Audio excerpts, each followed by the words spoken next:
Quand on voit toutes les informations que peuvent receler une simple étoile à 6 branches, sur la création, sur notre biologie, sur nos rythmes et sur nos capacités, en seulement 6 traits, c'est logique de voir dans les graphies humaines un cheminement vers nos ancêtres, mais aussi un pouvoir sacré.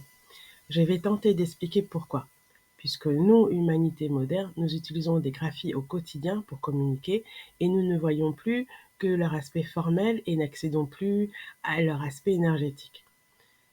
Alors, il faut d'abord rappeler que l'ADN des animaux évolue selon des considérations conjoncturelles. Les animaux sortent de l'eau, il leur faut des pattes et des ailes. Les animaux mangent des graines dures, il leur faut des becs, des griffes. Les animaux doivent attirer les autres et il leur faut chanter ou pousser des cris. L'ADN des humains évolue aussi avec des considérations conjoncturelles, mais il évolue aussi sans raison terrestre. Il fait des bruits rythmés qui ne servent à rien, il gesticule dans tous les sens au son de ces bruits, et il utilise ses mains pour dessiner des choses qui ne servent à rien. On appelle cela de manière générale l'art, et c'est une activité importante pour les humains, presque devenue banale tellement elle est pratiquée par tous.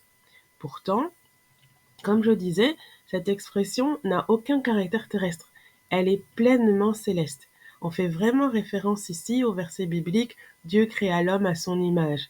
Les énergies, et notamment celles de Kalunga, ont créé les couleurs, les pelages, les paysages, toute la planète dans une harmonie qui nous parle effectivement à nous, humains, parce que nous partageons la même sensibilité créatrice.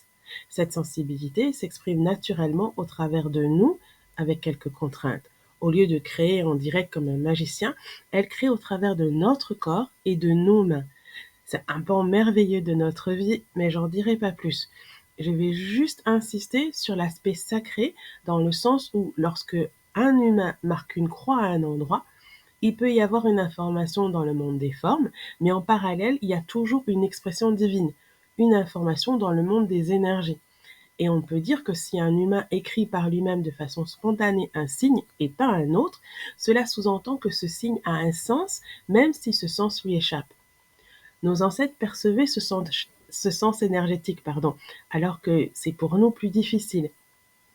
Alors, dans la mémoire humaine, certains groupes ont hérité de ces sens de leurs ancêtres par transmission orale. Par exemple, la croix tracée sur un support ou formée par deux bâtons, ou même le croisement d'une route au niveau d'un carrefour, représente au niveau énergétique un passage, une transition. Alors bien sûr, il n'y a aucun rapport physique entre la croix et le passage, mais le fait de décoder l'information énergétique peut aider à comprendre un message ancestral, faciliter un changement d'état de conscience ou se connecter à certaines mémoires. Ainsi, avoir connaissance des symboles ancestraux est bien sûr un moyen de mieux comprendre la vie des ancêtres et leur perception énergétique. Maintenant, il faut être conscient que les signes et les graphies ont été utilisés dans l'histoire sombre de notre humanité pour faire des choses que je qualifierais de mauvaises, pour faire simple. Il y a dans cette démarche le risque de réveiller des choses difficiles dans nos mémoires karmiques, nos vies antérieures, ou les mémoires de nos lignées, notre ADN. Il faut donc être prudent et s'assurer avant d'être bien guidé.